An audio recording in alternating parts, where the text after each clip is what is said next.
Unreal Engine replication. I'm gonna be going through the most important stuff in this video about Unreal Engine replication, and I hope this helps you guys.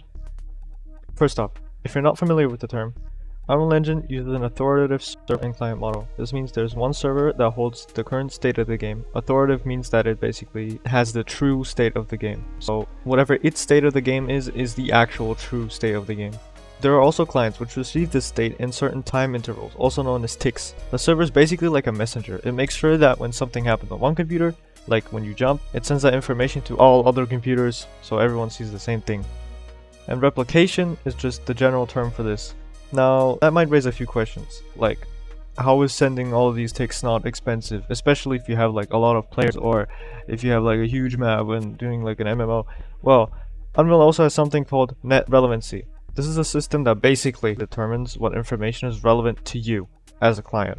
The most basic of these relevancy checks is a distance check. For each actor, you can set the distance of when it becomes irrelevant. Note that this only works for clients since the server always needs to know about everything. And also, note that this says squared, so you're gonna have to pull out your calculator for this one. Here's an example with a really low distance, like 15 meters.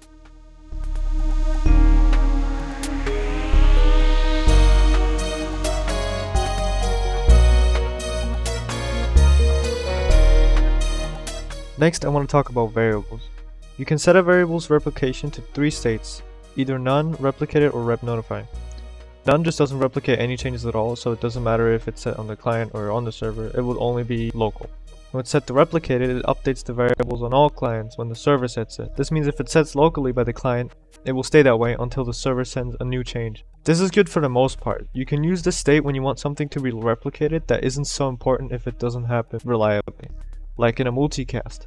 But I'll get to that soon. The last option is rep notify, which I will get back to later. First, I have to talk about RPCs. RPC, also known as Remote Procedure Call, is a protocol that allows a program to execute a function on another computer across the internet. This is crucial for multiplayer games since this allows for networking to exist in the first place. In Unreal Blueprints, you can create a custom event, and these custom events can also have replication, much like variables. But there's 4 different options here. You can set it to not replicated, multicast, run on server, or run on client. Not replicated does exactly what it says. It will not replicate this function at any means, so if it's called, it will only happen locally.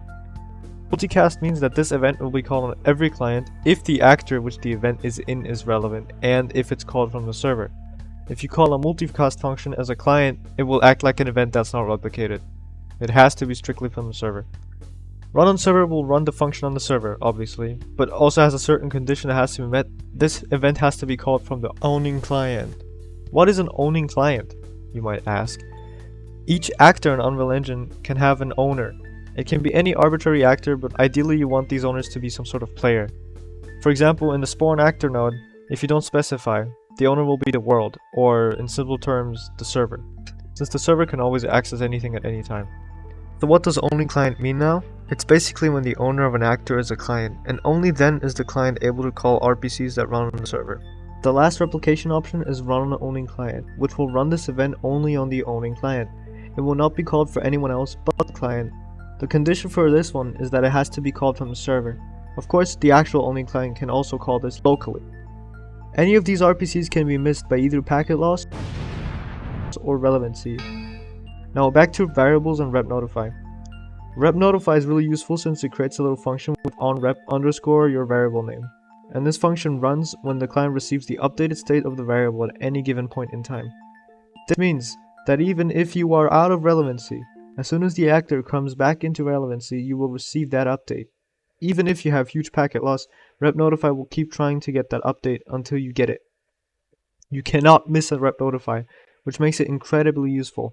A very important thing about rep notifies is that when a player freshly joins the server, that player will get the rep notify update as soon as possible. A multicast can't do that, or any other type of RPC. Once an RPC is done, it's done. It will not try to replicate after it already happened.